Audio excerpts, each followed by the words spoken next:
What country seems dangerous but really isn't? Geographically, Jordan appears to be in the midst of a danger zone, but it was safe enough to be visited by the amazing race less than 2 years ago. Jordan felt like Middle Eastern California in a good way, and I loved it. Your comment has confused me. Was it just tech bros in robes, or was it religious people in board shorts and rainbows? Yeah, mostly the environment. Just looked like California, and the weather felt great. It's a beautiful country with generally really great people. The biggest danger is that you'll gain so much weight. Whenever I went to dinner with locals, I literally had to fight off some grandma mother trying to sneak food onto my plate. I once made a woman cry because I couldn't eat a fourth full serving of mansaf and then manned up and ate it to keep the peace. It felt like that gluttony scene from Seven, LOL. Oh dude, Middle Eastern families are fucking dangerous with their food. Not only is it delicious, they will share with basically anyone. I was doing door-to-door sales once, forgive me, I only lasted 3 weeks before quitting, and knocked on one door around lunchtime. Husband, wife, 2 young sons. They insist I come in to eat with them. Also, my dad worked with a lot of Muslim nurses, first-generation immigrants from the Middle East. The amount and quality of food they'd send him home with around Eid was incredible. Rwanda is extremely safe. It has a stable government and a low crime rate. That is nuts to me. I'm old enough that a friend of mine in grade school fled the genocide there. I never even thought to look if it's a visitable place these days. It seemed like such a scary place at that time to a small kid that I just never imagined people vacation there. Good reminder to me to check back on my biases every 20 years or so. You might not like to hear this, but this is like not wanting to go to Germany in 1975. The same amount of time has passed since the Rwandan genocide as had passed since the Holocaust in 1975. Feel old yet? I spent a significant portion of my evening yesterday looking around various Google Street View images, and it's always surprising to finding new countries or areas like Rwanda that look relatively better off than I expected or compared with other areas. For instance, the hyperdense portions of Rwanda or Kenya looked like a slightly higher, better living conditions than hyperdense Delhi, India. Side note, being able to see armed conflicts occur in pseudo-real time via updating Google Maps satellite images is frankly incredible. I visited Kenya last year, and Nairobi is a dope fucking city. Every tour just drives you from tourist trap to tourist trap, so me and my brother said fuck it, and just took an Uber to the central business district and walked around all day long. They have some problems with shit like robbery and kidnapping. Kenyans from outside of Nairobi jokingly call it Nai-robbery, but it's notably less dangerous than the city I live in here in America, LOL, New Orleans. Plus, almost everyone speaks English, so it's a lot less daunting than other places I've traveled to. I even made some local friends who I still text every once in a while. Vietnam. For a lot of older Americans, its symbolism outweighs the changes it's gone through over the past 50 years. A few years ago, my cousin was traveling through Southeast Asia and had to reroute her trip due to some instability in another country, and her uncle and I had a good laugh about how she was like, just to be on the safe side, let's go to Hanoi instead. My brother was wounded in Nam. He was showboating on the beach and fell, breaking his arm. Look, I didn't go to Vietnam just to have pansies like you take my freedom away from me. You went to Vietnam in 1993 to open up a sweatshop? Yeah, and I lost a lot of good men in that sweatshop.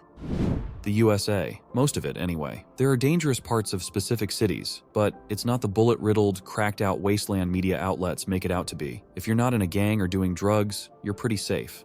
People even a town or two outside of Chicago can't believe I live here. They think I'm going to be mugged or murdered every time I leave the house. My neighborhood is safe as fuck, LOL. Honestly, people living outside of Seattle talk about Seattle that way also. The longer I live, the more I realize I can't rely on snippets of information here or there to paint the whole picture. I feel like most people are the opposite. They believe snippets are the whole picture more and more the older they get.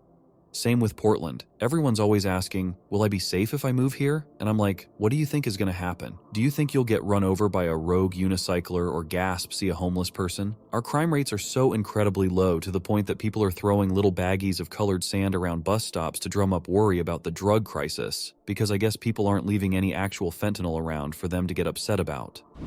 The murder rate in the US is high compared to the rest of the world, but there are a few things to keep in mind. The majority of the murders happen in specific neighborhoods of specific cities. The majority of those are gang-on-gang violence. Most murders are committed by someone known to the victim. The US is absolutely enormous, with hundreds of empty miles in every direction from those murder hotspots. Unless you're selling drugs in St. Louis or participating in a drive-by in Chicago, you're probably not going to get murdered or even shot at in the US.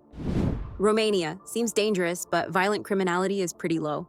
I went to Bucharest for an advertising workshop around 2011. A coworker told me to beware because it was a den of thieves. Each day after the workshops, we would all go out for dinner with the clients. People were really friendly and it was great, though I admit the ratio of sausages to vegetables was skewed. I took a cab back to the hotel one night after dinner and a lot of drinks, and left my phone in the taxi. I wrote it off as good as gone, but the next day I decided to call it from my work phone. A young woman answered and wanted to bring the phone to my hotel. She went out of her way to bring me my phone, refused to accept any money for doing so, and wished me a very good day and to think well of Bucharest.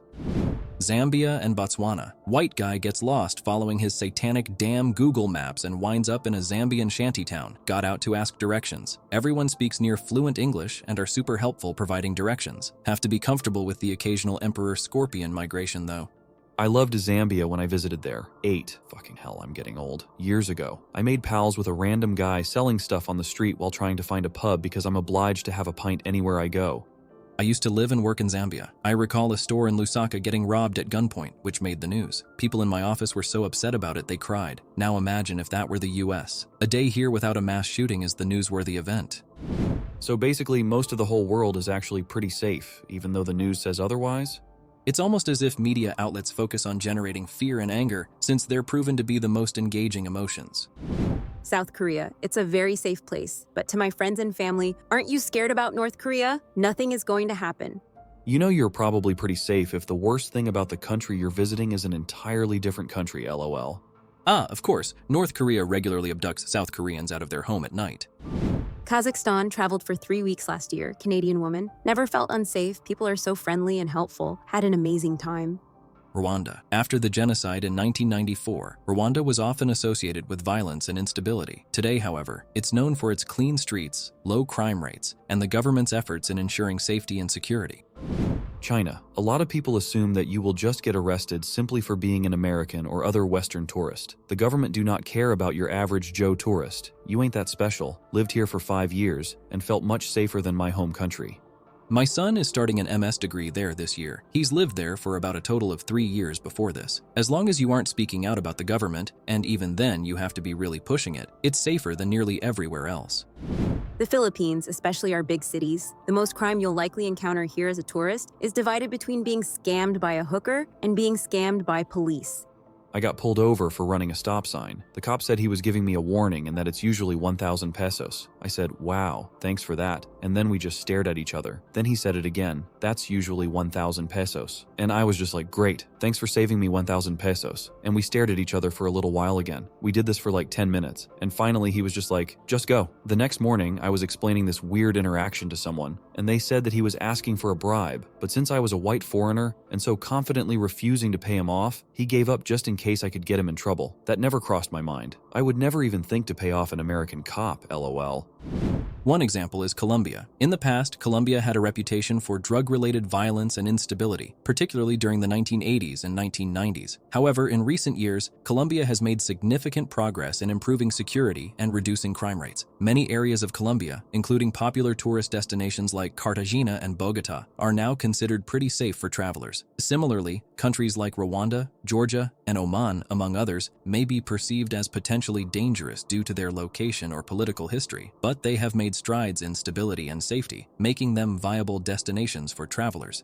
LOL. Oman is one of the safest countries in the Middle East. There's been like 2 conflicts in Oman since like the 60s.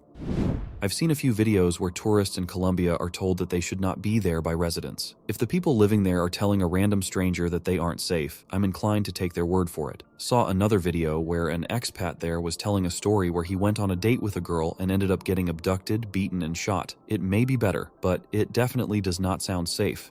I spent 3 months in Colombia last year, and I fell in love with that country. The people are really trying their hardest to claw their way past 30 years of poor public image. They're boisterous, loud, loving people who are always willing to help if you need it. I'm thinking I may just fly down there for a week every year to get my dental work done, much cheaper than in the US for comparable work.